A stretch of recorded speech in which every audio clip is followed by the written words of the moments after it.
this a joke? What is he doing? I don't understand. Absolute troll positioning. God, it's not a good game. It's not a good game. It's so all right, so it only makes sense that we do another one of these for the YouTubes. I'll peep some of these games. If you guys want me to peek at other games other than just the Tryndamere specific ones, I'll do it for Worlds. Again, as a disclaimer to all these videos, I am a solo queue coach, so I normally don't have time to do anything other than coach, work out, eat, sleep, and play the game occasionally myself in solo queue. But I can give perspectives on the game in kind of a unique way because I play solo queue. We see here we have Cloud9, C9 versus GS. GS is, I believe, Turkey region. How the fuck do you say that? Galatasaray Esports, Turkish team. I don't know much about this team. I know that as a region, Turkey isn't really regarded as a particularly difficult region. That said, I'm not gonna flame them because any team that makes it to Worlds has got to be decent, right? And leading into this match, already 2-1 in the play-ins, so they're doing okay. So we're gonna see how this matchup goes, what happens and why, and whether or not I think Perks plays the champion well. We don't have a anti-Tryndamere comp at all. Jace is able to keep Tryndamere at arm's length. Silas is definitely a Tryndamere answer late game for sure. Zinzao doesn't play great into Tryndamere. Misfortune doesn't play great into Tryndamere. Thresh, if he's on with his hooks, it plays okay, but I would argue that Thresh isn't even that great. This comp's actually one that probably, I would say, is probably a pretty good time to play Tryndamere. It's not like a fist pump or anything, but it's solid. Tryndamere can have his way with a good chunk of the comp. The main reason is because I find that Tryndamere doesn't get a lot of value if teams have hard CC. He doesn't get a lot of value if teams have hard CC, and he gets a lot of value if they don't have hard CC. So here, yes, Silas E is good. Thresh Hook is okay. But really, if you look at this comp, there's not a lot of ways to keep Tryndamere away. If you think back to the previous composition, there was a Gragas body slam. There was a Jax Ease. Kiana has her ult. It has a ton of ways to disrupt and mess with the Tryndamere. But here with the Jace, it's like, yeah, Jace can knock you back, but like Jace can also just get autoed for half of his health, and Silas can very easily get chunked out pretty quick, whereas before it was like none of the champions that Tryndamere was facing had a difficult or really had a tough time managing the Tryndamere. Even Rakan, I believe, in the last composition. So let's get to it. 5-man invade. Is this a joke? What is he doing? I don't understand. I don't understand the positioning here. What's the point of these useless mouse clicks if you don't even guard the actual fucking path that you're supposed to be looking at? Absolute troll positioning on that level 1. It's crazy. Like these useless spam clicks that don't even guard the entrance. If you notice, he actually lost vision because if you this is very obviously these guys are at Worlds and they're like super nervous, and I get that. But if you notice, you see how he's standing? This means he actually can't see this. So of course they can get into this angle. This is one of those like solo queue moments where I just go like, what the fuck are you even doing? Why are you even fucking standing there then? Right? Because if you sit in this corner, he can see this and then he can E away right away and he's fine. Right? But because he's not actually guarding properly, it's way worse. And then he's scared, even though they have no way to catch him, if you think about it. And yeah, that was the other thing. Chat makes a good point. It's kind of a trash place to stay. Technically, a really good spot to stand to guard invades is like right here. If you're just gonna relinquish this position anyways, right? Like if your goal is you see an invade and walk backwards anyways, then why even stand there? Just stand here, and then this way you see them turn the corner because they can't see until they hit the corner, and then you're just out. Tryndamere has a huge edge early on Sylas. I would argue that Sylas has a way better late game than Tryndamere, and it's not even close. Sylas is like really good at managing Tryndamere in side lanes. I always really struggle versus champion. Anytime I played Tryndamere in higher elo and I bumped into a Sylas who just like wouldn't let me kill him early, Sylas would be a nightmare. But without flash, that's gonna be a problem. Sven just fucking loves Ezreal the same way that I do. He just loves this champion. Anytime it's competitive events, Sven's like, give me Ezreal. Me Ezreal. You play the other champs. So looking at mid right now, early shove into Sylas. This is all pretty standard stuff. Tryndamere crashes 2, pulls third wave back. Just realized it's a Jarvan top. I haven't seen Jarvan top and just seems like so long. Cool answer to a Jace though, actually. So C9 basically gives away top crab and structures their bot lane so that bot lane has prio so that they can contest bot side crab. And here we go. Flashless Sylas. Oh, here it is. And Sylas has his suspicions. There's the slow. No flash. And it's a ghost. And Sylas is fucked. That literally, that is the dumbest way to lose, to get solo killed in a, or not solo killed, to get ganked on world stage. A level 1, you blow your flash because you're watching from an angle that you have no, you're not even watching it correctly, and you get caught. And so Cloud9 capitalizes. And so Perks gets a first blood on Tryndamere at Worlds. Yeah, that's pretty bad. Ooh, flash forward from Leona. Gets flayed. I feel like that's a very disrespectful all-in attempt.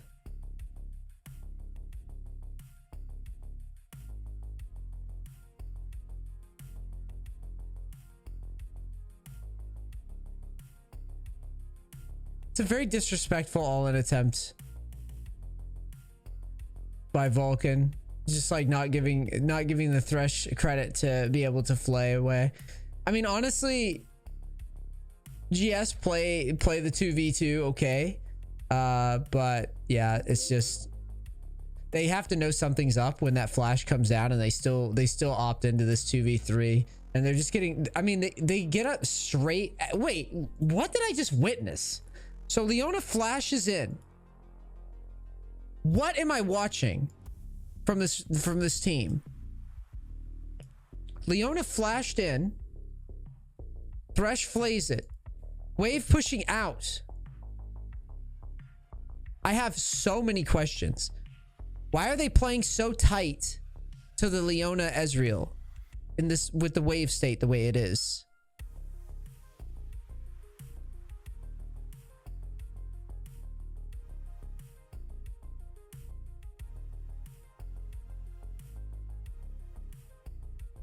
I'm so confused. If I'm this guy, I literally yell bot diff and run it down. This is such a bizarre exchange. They're barely gonna win 2v2. Not a fan.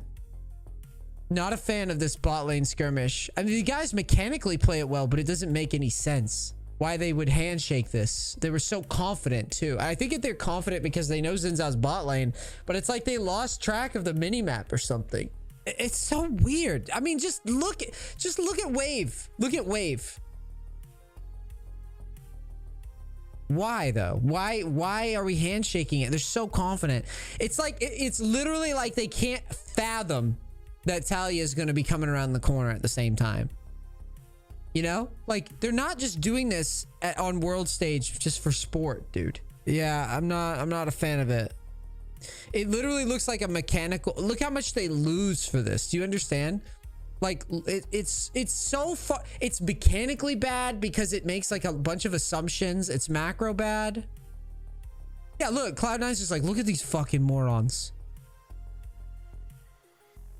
There it is. This is what I was talking about with the Jace top. So Jace top, the reason this is a good pick to beat up Jace is because of this right here. So essentially what they do is, so I screwed around with Jace top a lot, just like in Diamond, just basically trying to beat Diamond with Jace on NA, and I was struggling.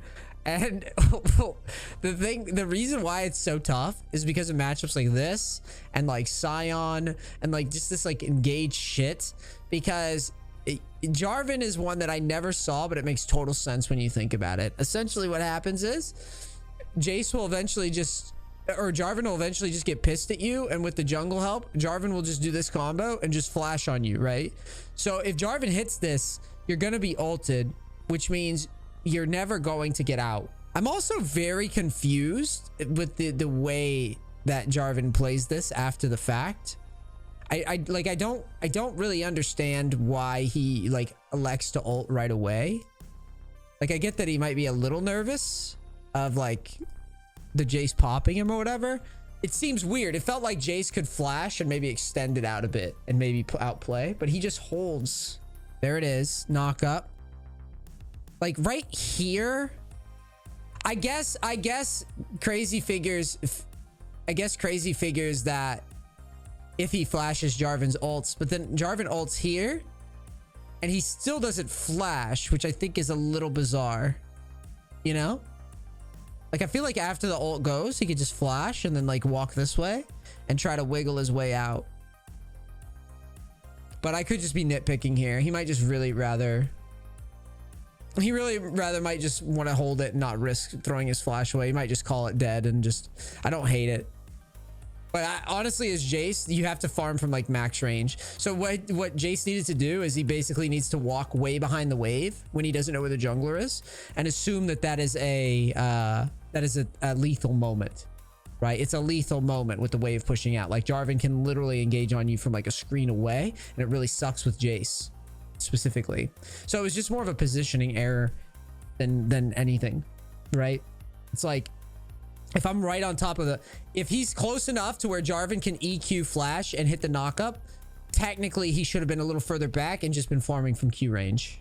So it's 5-0, favor of Cloud9. It's a rift trade for Dragon. Cloud9 just happily sacks it. They're huge gold lead right now. Perks 88 CS, Silas 81 82. It's all going according to plan here. Perks just building standard. Ezreal just building standard. Well, technically Perks is building like aggro Tryndamere, which is a little weird. Personally, I think that's kind of dumb. If I'm being honest. Like, I don't see the point in building what was he gonna dive? He thought about diving him. But why though? He ghosted like he just like wasted ghost.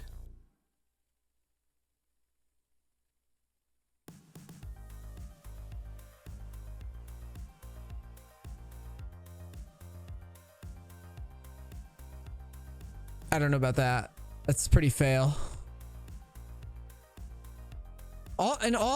By the way, are we really gonna dive Silas here cold anyways? I don't think so, because he's just gonna E away and then grab Trinal and then walk behind tower. I guess if Tryndamere feels comfortable diving a Silas with a Thresh in tow a lot of the time, but I don't think that's gonna end well. Yeah, it's a pretty bad ghost, I'm not gonna lie. Doesn't accomplish much. Triforce Ezreal. That's something I like never build. I should give it a run and see if it makes that big a difference.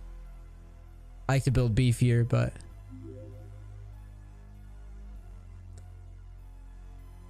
ooh, yeah.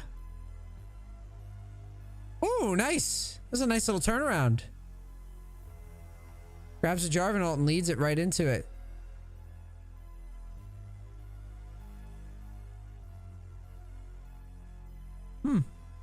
Well played.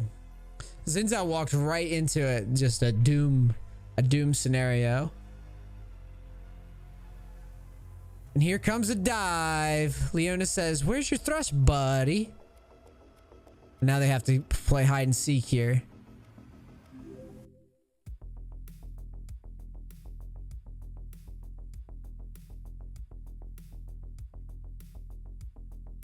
It's well played by Sven. This is a nice little rotation through.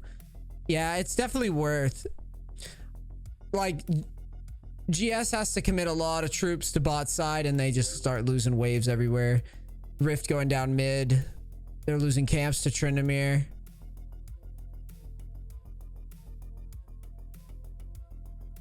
I think Perks is doing a good job of at least getting farmed up in this situation.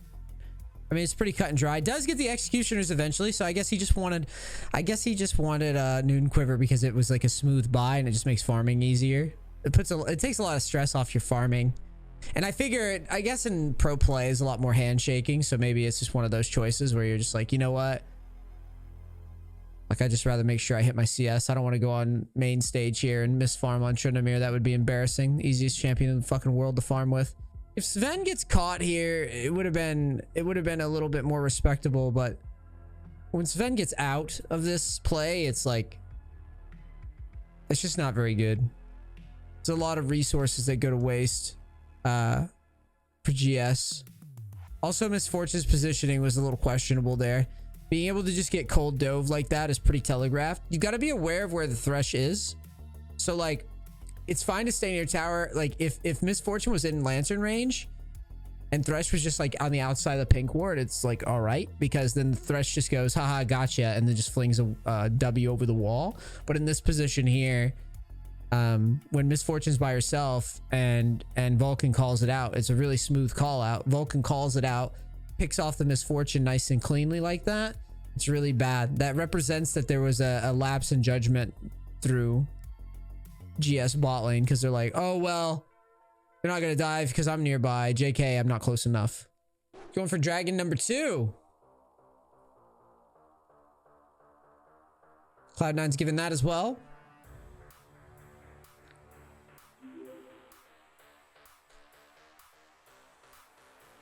Good flash forward attempt to pick, but nope.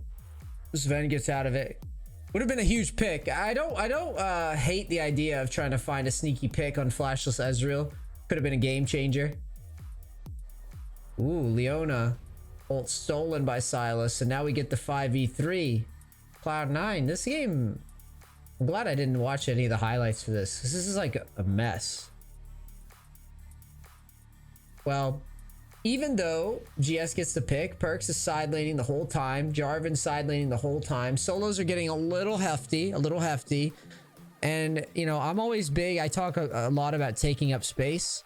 I would argue that Jarvan and Tryndamere are kings of taking up space in this meta. Jarvan's got the Gore Drinker meta right now. That's kind of why he showed up in top lane again. And that is another pick off on Cloud9's jungle this time. And that's a free rift that kind of stops the defense here. Jarvan's gonna play for it though.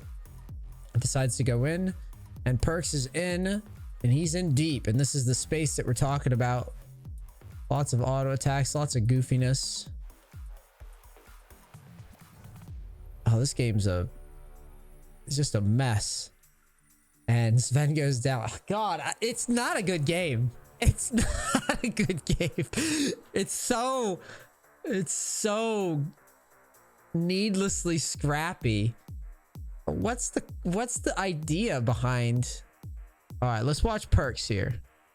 All right, I'm imagining that I'm here. I'm playing Tryndamere, and I come in with fucking Gale.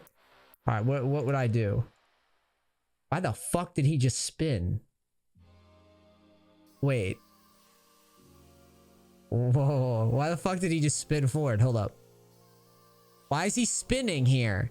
He's got Ghost running, so he shouldn't be spinning right now. So what he should be doing is he should basically just run up in a straight line, right? And he should just run to this wall, because he's got Ghost running. He's going to close the gap. So just run up to the wall and then make the play. But if you come straight in like this, it's going to mean that essentially you're going to just get CC'd, and you're going to get focused by the whole team, really, is what's going to happen. And it's super telegraphed. But if he just runs over the wall here with it and just hops the wall, or just like hops over here, you know, there's a lot cooler plays. Ghost lasts a long time.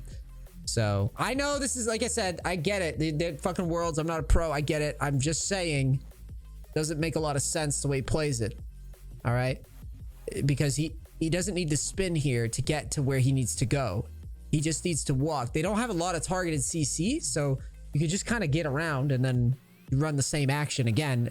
He's gonna murder this backline. I think this fight would go a lot better. The way it looks to me though is that he's just gonna have to ult right away because he's coming in at, he's just face tanking everybody, and it gives Thresh a pretty easy job. So he goes in.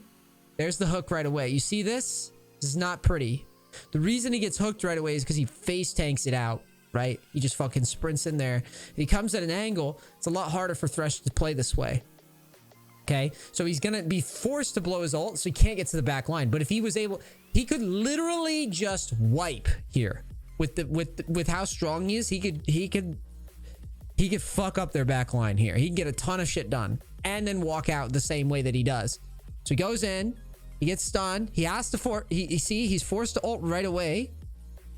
Right? He autos once, twice, 3, 4, spins away. But if he gets to the back line and spins over the wall, he could have gotten like 10 autos off back there, and the fight would have gone a lot better because Thresh hook doesn't get as much value, right? They kind of front to back it. You don't even really need to front to back it because you're going to be on the back line. Everybody's just going to be worried about you because he went in. If he leads at that angle, it's just a lot stronger. So yeah, I'm not really impressed with that. That was not a ton of value. Like if I did this in a solo queue game, if I played it this way and just got hooked on the open and then forced to blow ult, I'd be like, that was kind of crap, right? I'm not saying I've never made the same mistakes either. I'm just saying that like that's what you take from that, is that it's not really played well. With how strong he is there, that would be just like it just looks like a situation where you would just get a standard triple or something there. Yeah, that's the other reason. That's the other reason too that you would want to flank, is because if Jace knocks you back, it's not a big deal. Right? You're just behind the back line and you just walk up again. Your ult runs long enough. You have Ghost, Flash, and Gale. Like, how the fuck are you getting caught anyways? No one's going to catch you. They don't have enough CC. Like I said, this comp is not very good in the Tryndamere. As compared to the first comp, Gragas mid, Jax top, Kiana. Like, these are champions that all can deal with Tryndamere on their own. The only champion that last comp could deal with Tryndamere was, like, Misfortune. But, like, Rakan can deal. The only champion, yeah, was Misfortune. This comp is, like... Jace can fuck up, Xin Zhao can get killed, Silas can fuck up, Misfortune can fuck up. Tryndamere gets just a lot more inherent value as a result. This is like, well, this way, like, and he built damage, which I don't necessarily think, I don't agree with that either. This just the standard, he would have taken up just as much, he would have taken up more space and dealt more damage if he just went Gore Drinker. It's the fucking meta for a reason. It's just very goofy. The whole thing was goofy. Honestly, at this point, it does feel like Cloud9's comp. In my opinion, it just feels like they literally just onga bunga the shit. Yeah, here it comes. Jace out of position. Tough spot. Probably fucked. Yep, there it is. Jace gets picked. I don't know why he's standing in mid. Xin Zhao's trying to peel. And here comes, like I said, the unga bunga. Perks loves the slow and leaves. Yeah. I mean, if NA can't play Jace, can Turkey play Jace? Dude, Jace is just... Fuck, I wouldn't play Jace in this meta. Versus the best players in the world. So let's look at this pick here. So my question to the Jace would be, why aren't we on this pink ward right now? Why are we here in Narnia? It randomly, there's nothing here. There's no value here in this position. Weird poke, I guess? I don't know, bro. He's running Conqueror too. Yeah, it's all on Jace on that. That's not appropriate positioning. You gotta just be on the pink. You can do the same poke from this pink ward.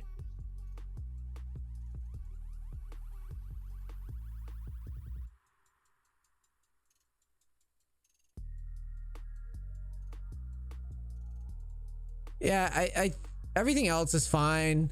Honestly, even the way that Perks plays this is fine. There's not much he can do. You're not just gonna cold dive a tower like that without a wave. And yeah, that's just on the Jace. He's just, I don't fucking know what he's doing. But I mean, I guess this is the problem, right? Leona's got this huge pick. Talia's got this huge pick. Jarvan's got this huge pick. And then you got Sven on Ezreal, who's able to pinpoint and just kind of make sure that whichever kill is set up is secured. And then at the meantime, you've got pretty good DPS coming from Perks. Oh yeah, this guy just dies here.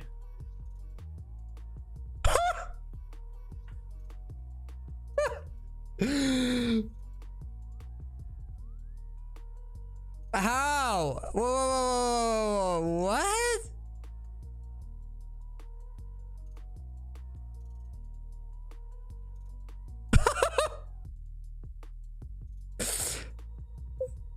I've definitely made this mistake, but not this way. But not this way. Normally, if I fuck up versus like a Sylas, it's normally like before I have the ult. Right? Jesus Christ. You know, the reason it happens is because like Sylas damage is so bursty sometimes, and there's so much shit going on, you tend to forget. Like, I totally get it, the miss, but that one just seemed like really stable DPS. It's a pretty hard ult to miss, but I could feel the pain on that one.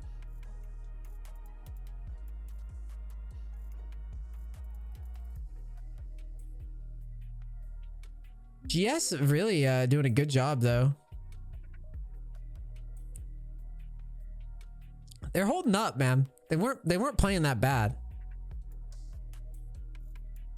The only thing is, like I said, couple little positional errors. I feel like these guys just made a bunch of positional errors this game. The level 1, the Jace up top getting caught by the Jarvan. I mean, and just not farming at max range, and then the Jace getting caught, and also the misfortune playing too close to the tower, not being respectful to these like invisible lethals. I love that they run this replay back. How does he possibly miss this fucking ult? I don't know.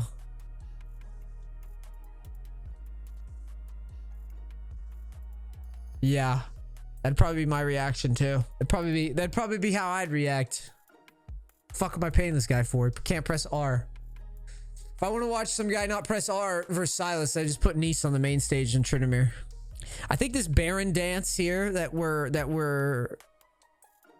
about to have happen, I definitely think it's a very dangerous spot for GS. Right? Sylas is now forced to hold. He's got his Zonias. This is like the classic solo queue moment. Sylas rolls up on you. Ooh, look at this angle from... Okay.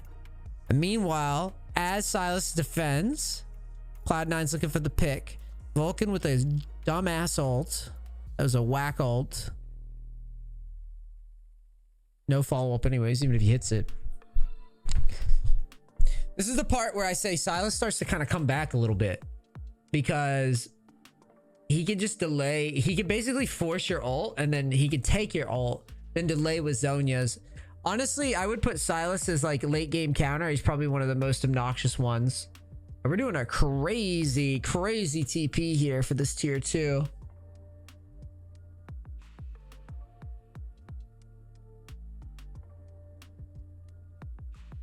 Ooh, this is a good little spot. Cloud9 is going in, and Thresh is, I don't know what is this fucking... It's positioning with these guys, dude. They just don't know what their teammates are. Like, what? They're just out of sync. Look at this. Here we go. We're GS. All right, guys. Let's get out of here and deal with this mid wave. All right, we're backing. Just kidding. I'm not backing, says Thresh. Just kidding. I would like to throw a Baron. Cloud9 gets it. Zinzao tries. A story of failed positioning this game from GS. A team that, I mean, honestly, I can't even say that they really showed up this game. They didn't, because they just, every single play is just some like dumb shit positional mistake that just gets somebody caught. Sylas throws away his flash level 1. Jace, not farming for max range with Q. Misfortune, not respecting dive potential, being aware of Thresh Lantern. Jace, playing on the side of the lane away from his team, gets picked off before pivotal fight. Thresh cancels his back for some fucking reason where it could like totally kill him if he cancels it. It's just one thing after another thing after another thing after another thing. That's just causing a lot of turbulence. That's really what it boils down to here. Now they're down 9k. Their comp is not looking great. GS stands for GG. Go next. Yeah, it was a lot of like really goofy positional mistakes. They have to be more respectful of their opponents. Could have, I mean, could have been a very interesting game for sure. Just a lot of goofiness. Cool. Oh, Jesus. I don't know about that.